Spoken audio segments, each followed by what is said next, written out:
Here we go then. Back for another one. Soul Red. Mazda. It's a lovely looking colour. It can be awkward to paint. I see a lot of videos and comments in certain forums about this colour and getting the match right. So what I'm applying here is the blender. Some people call it a wet bed, but basically it's a transparent base coat that we use in the Standox system, and this will just help my undercoat get a nice transition. You'll see I'm just going to swap out to the undercoat. So these are essentially a 3-stage pearl. It's the same sort of idea, except from you putting the pearl on first and then a transparent solid colour instead of a solid colour with a transparent pearl. So some systems use a binder in a water base, and some systems like ours, we use an aniline dye that's added into the clear coat, which we'll get into in a little bit. This is essentially the same as any normal paint job that I do here. The undercoat, your first coat, it's one sort of medium wet followed straight over the top by another kind of medium wet but slightly further away. It helps the effect with the Standox, and you can see right away the colour's basically there. It's not as pink as some of the other ones. The NNP, I was just trying to remember the colour code there. The NNP is a bit more pink, more of a salmon colour. I mean, this colour is 90% there, you can see. So I'm just using that. I'm still wanting to blend nicely, wanting to have a nice transition from the old paint to the new. And then a lot of the vibrancy in the red will be brought up by the candy coat or the tinted clear, depending on where you live and how you would say that. But they're all the same. Candies and tinted clears. I call them candies. I'm used to it from the custom background that I've got. So again, working with this here, I always do edges first. You know they're done. There's nothing worse than having a transparent edge on your bumper.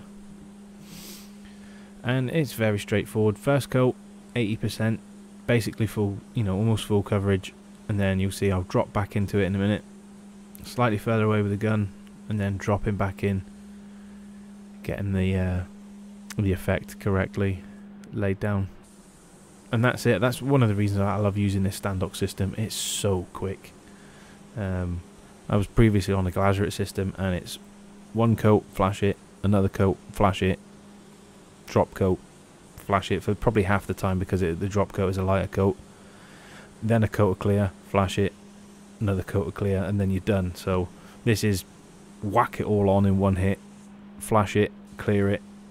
I do have a couple of minutes in between for my final clear, but essentially going from sort of 4 flash times to 2, it's much quicker, and I do enjoy that. It helps speed things up.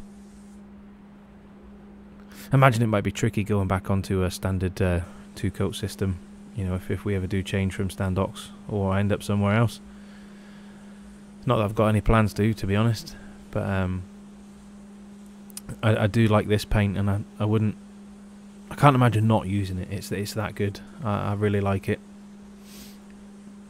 So we're just about done here with the bumper, and you'll see I'll have a little cutscene in a minute because I've forgot the most important part of this job is the spray out card.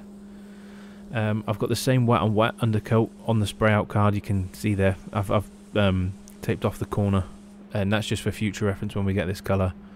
But I want to paint that card at exactly the same time as the car, and that will become apparent in the next scene. So this is what I mean by an aniline dye or a tinted clear or a candy. So what I've got in my PPS pot there is just normal lacquer. You mix it up exactly the same, except from we add this dye in here, and you'll see it's a bit of a weird one. But when we mix it up, it gives us the full colour, what we're after. It's quite interesting to use, because you have to use 2 guns as well. I prefer to use 2 guns. I suppose you could probably do it with 1. But you want to apply the tinted clear over the painted area, and then apply a normal clear over the untinted clear area. It'll make sense when we get further down the line. But you want to stitch all the coats together nicely, and then we give it a coat over the top at the end. So here it is in the gun. You'll notice the second gun on the floor, and you won't get a lot of change in the first coat. I got a question from John Bushmaster. Shout out to John. He's a great guy. He's always very, very supportive. So go and check him out. He asked, how many coats of clear do you need to lay down? He assumes that it is down to the colour match, which it is, and he says they're often very transparent, so how do you know how many coats to put on? And this is where the little tip with having the spray out card comes in. So I've got my first coat on, and you can see it's not done a whole lot, but I'll go around the bumper first. No, I will go and get the spray out card. So I'm going to put exactly the same sort of spray pattern on the spray out card. Just noticing a little bit of a drift there. But I'm going to paint the spray out card as I'm doing the car. And this is going to help me gauge where the gloss levels are, or how many coats of candy that I need. So I always tear a little hole in the bag on the other side. Very, very important to have a good torch. I'll link these in the description. They're from Ring on Amazon. Real good. But yeah, you want to be checking as you're doing it. And I've found that's the best way that I can do it. You can do your spray out cards beforehand and do, you know, 3 or 4 different ones with 4, 3, 2, 1 coats on, 5, you know, however many you need to get there. But we've sort of predetermined what's a good match with the Spectro camera, and I'm using the spray out cards to just gauge where I am. Now this is what I was talking about just a second ago, where I'm stitching the untinted clear into the tinted clear. And this just gives me a full complete coat over the car, a closed coat as we would say in the trade. And this is just going to help not have any sort of dry patches, because I'm going to give it a flash off in a minute, and it will have a good 5-minute flash off. But if you can imagine, only the tinted area to dry off, and then you're leaving a sort of a base coat area without any, and then trying to re-clear it, you're going to have like a weird edge. So I like to use 2 guns, mostly because I've got a couple of guns. I imagine it'd be slightly harder if you've only got the one clear coat gun. But I'm just going to go over the bumper now, full coat over the bumper, and then I'll get into the next coat.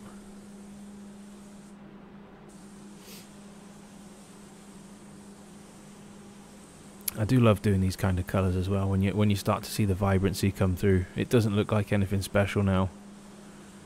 Like I say, the first coat, because they are transparent, it's a tiny amount of dye that's in the lacquer. But the more you put on, the darker it's going to get. And I suppose that's the point in having that spray out there. If you're sure it's 2 coats, even though you've done spray outs beforehand, are you spraying exactly the same as what you're doing? Like pretty much while I'm on the gun, I'm going to do it the same way. Actually, I don't believe I do let it flash here. I think we've got the fast hardener in it at the minute. Yeah. I do remember this. It was a week or 2 ago. But yeah, I've put a fast hardener in it to help speed up, because this is a thing as well. It's going to have, I think, 3 coats in the end. It has 2 coats of candy, and then I give it a full coat of clear over the top. And the full coat of clear over the top allows us to polish, because the tinted clear, when you sand into it for polishing at the end, if you're sanding into a tinted clear that's not got any lacquer over the top, you're going to pull some of that colour out. So you do need to be careful. But we just always give it 1 over the top just to be safe. But then obviously the car's got 3 coats of lacquer on there, 3 good coats as well. 3 good coats of lacquer, because you can see this, you know, we're trying to get the colour match here, and then a nice coat to polish off on the top. So you'll see straight away back on the spray out card, make sure I'm hitting it the same as how I'm spraying it on the car. It's getting the same sort of coverage. And then again back onto the torch here. It's very, very important to have a good torch. And then checking that I'm happy with the match. And it turns out it was 2 coats, so I was happy with this. Well, I was happy until I dropped my torch on the floor. But you'll see here, I'm going to use the torch to Just essentially check that I've got the blend area covered. You don't want to... You want to make sure the candy's gone further than the base coat or the undercoat, because you're going to be left with a weird edge if you haven't. You'll have that weird pinky, salmony sort of colour. And there we go, drop the torch on the floor. Lovely. It does have that blue rubber coating on the edge, which has protected it, and I haven't had any issues with the torch. A fantastic bit of kit, so like I say, I'll leave the link in the description for them. It's important to have a nice reliable torch in the end. You know, when you're doing complicated colours like this, you want to make sure that you're nailing it. And you see here again, just exactly the same thing. I'm just bringing that clear into the tinted clear, and then up and over the top.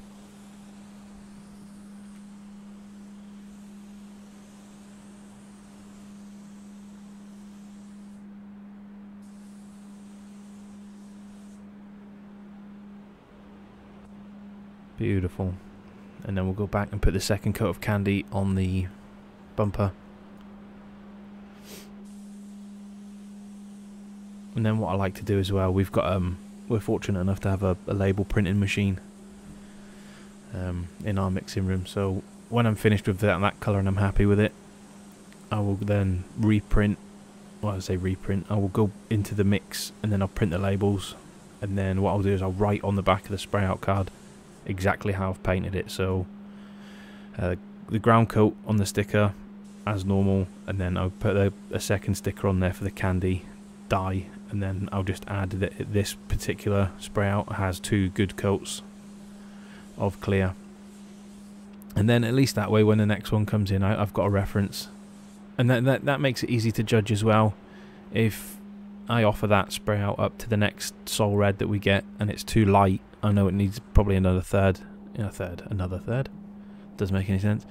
It will need a third coat of clear, or even 4. So, you know, these tinted clears, they do fade in the sun. You will get.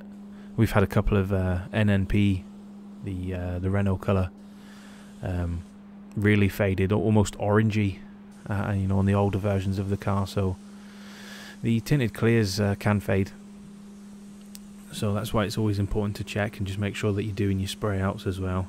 Like I say, I like to do mine alongside the car. I know it's exactly right for this car, and it just helps me gauge exactly where I am during the job. And you'll see here I'm just putting a coat of clear over the top, completely over the top of everything now. And like I say, that will make it nice and easy for me to sand any dust nibs. I mean, it's quite a clean job. I do take a little bit of pride making sure that my jobs are clean. Again, I say pride, it's probably lazy. I don't like polishing. I can do it. It's just, you got a noisy old polisher in your hand screaming at you while you're polishing away there. I'd rather take the 10 minutes making sure that the job comes out nice and clean and not have to do that so much. But you'll see here, really happy with the blend, how it's gone in. Again, using the back of the glove. Nice little trick that I like to do. Someone in the comments, I forget your name, buddy, I'm sorry, but yeah, he was saying that not many people do that. He was surprised to see that someone like me was doing it, but it works. I mean, I got that tip off of someone years ago, can't even remember, long time ago, because I used to get orange peel on the bottom of the doors, and he was like, you need to check, and I was like, well, get down on my hands and knees and it looks fine. And then he showed me that with the back of the glove, and then you can kind of gauge how much paint's on there, whether it needs to be slightly wetter, or God forbid you've gone too far and you've got a big old sag on the bottom. But you'll see here on the bumper as well that I suppose the bumper doesn't really need it because it was quite clean, but I like to get that coat of clear over the top of the tinted clears or the candies, because it just, you're just saving yourself if there is a nib in there. You don't want to be, I mean, you can polish them a little bit, but if you start going on it, if it needs a, let's say you've got a big chunk in there and you need to get a bit of 1200 out, you'll start pulling the colour out. So when you sand it, traditionally if you're polishing your clear coat, it'll be white. This will come out pink, you know, the residue. So that's about it for this video. Thanks for tuning in, and I'll see you in the next one.